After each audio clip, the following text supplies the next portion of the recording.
కాసేపట్లో Telangana deputy CM బట్టి విక్రమార్క అధ్యక్షతన కేబినెట్ సబ్ కమిటీ సమావేశం జరగనుంది. రైతు భరోసా విధి విధానాలపై చర్చించనుంది కేబినెట్ సబ్ కమిటీ. ఇలా రైతు భరోసాపై సమావేశం జరగడం రెండోసారి. మొదటి సమావేశంలో ఏకాభిప్రాయం కుదరలేదు. దీంతో ఇప్పుడు మరోసారి చర్చించనున్నారు డిప్యూటీ సీఎం బట్టి విక్రమార్క. రైతు వేదికల్లో తీసుకున్న అభిప్రాయాలపై సమాలోచన చేయనున్నారు. ఇన్కమ్ ట్యాక్స్ కట్టేవారికి, ల్యాండ్ సీలింగ్, వ్యవసాయేతర భూములకు రైతు భరోసా ఇవ్వాలా వద్దా అనే అంశాలపై చర్చించి నిర్ణయం తీసుకునే అవకాశం కనిపిస్తోంది. మరింత సమాచారం మా ప్రతినిధి శేఖర్ అందిస్తారు. శేఖర్, రైతు భరోసా ఎవరికి ఇవ్వాలి, విధి విధానాలు ఏంటి అనే అంశానికి సంబంధించి కూడా కేబినెట్ సబ్ కమిటీ సమావేశం జరగబోతోంది. దీనికి సంబంధించి కూడా మంత్రులు కూడా హాజరవబోతున్నట్టుగా తెలుస్తుంది. పూర్తి అప్డేట్స్ ఏంటి? రైట్ సిద్ధు, ఉదయం 11 గంటల ప్రాంతంలో క్యాబినెట్ సబ్ కమిటీ సమావేశం జరగనుంది. డిప్యూటీ సీఎం బట్టి విక్రమార్క ఆధ్వర్యంలో మంత్రివర్గ ఉపసంఘం భేటీ కానుంది. రైతు భరోసా విధి విధానాల మీద ఈ క్యాబినెట్ సబ్ కమిటీలో చర్చించనున్నారు.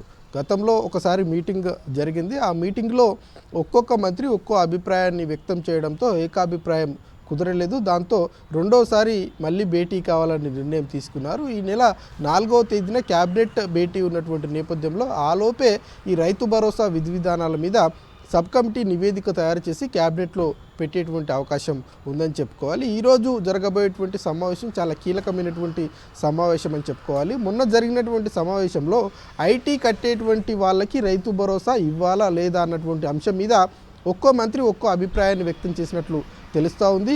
ఐటీ కట్టే వారికి రైతు భరోసా ఇవ్వొద్దని గతంలో ప్రభుత్వం ఒక నిర్ణయం తీసుకుంది. కానీ మొన్న జరిగినటువంటి సమావేశంలో ఒక మంత్రి 5 జిల్లాలకు సంబంధించినటువంటి పరిధిలో ఐటీ కట్టేటువంటి ఉద్యోగులు ఉన్నారు. వారి వల్ల ప్రభుత్వానికి నెగిటివ్ అయ్యేటువంటి అవకాశం ఉంటుంది. అటు ఎలక్షన్స్ పరంగా కావచ్చు, అట్లాగే విధానపరమైనటువంటి అంశాల్లో కూడా ఇబ్బంది అయ్యేటువంటి అవకాశాలు ఉంటాయి అన్నటువంటి విషయాన్ని ఒక మంత్రి అభిప్రాయం వ్యక్తం చేసినట్టు తెలుస్తోంది. దాంతోపాటు కొన్ని చోట్లలో 2 పంటలకు సంబంధించి ఏడాది మొత్తంలో ఒకే పంట పండేటువంటి అవకాశాలు ఉంటాయి. మరి ఒక పంట పండించేటువంటి భూములు 6 నెలలు ఉంటే మరొక 6 నెలల పాటు పడావు పెట్టి మళ్ళీ 6 నెలలకు ఇంకో పంటను పండించేటువంటి భూములు ఉండేటువంటి నేపథ్యంలో వ్యవసాయం చేసేటువంటి భూములకు మాత్రమే రైతు భరోసా ఇవ్వాలి అని ప్రభుత్వం చెప్తున్నటువంటి నేపథ్యంలో ఆ రకమైనటువంటి ఇబ్బంది కూడా తలెత్తేటువంటి అవకాశాలు ఉంటాయన్నటువంటి అభిప్రాయం కూడా ఒక మంత్రి వ్యక్తం చేసినట్లు తెలుస్తోంది. ఇట్లా ఒక్కో మంత్రి ఒక్కో అభిప్రాయం వ్యక్తం చేయడంతో ఏకాభిప్రాయం కుదరలేదు. రైతు వేదికల ద్వారా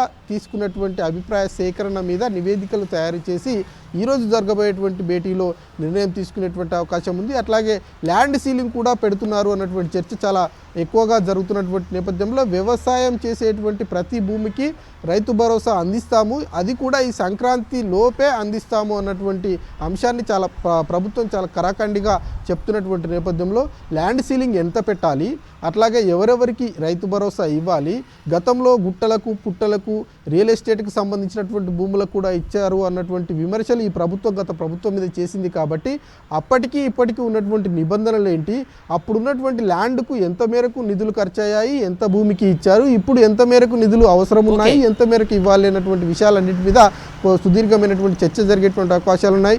నివేదికను తయారు చేసి క్యాబినెట్కు ఇచ్చేటువంటి అవకాశాలు అయితే కనిపిస్తూ ఉన్నాయి. సిద్ధు. ఓకే శేఖర్.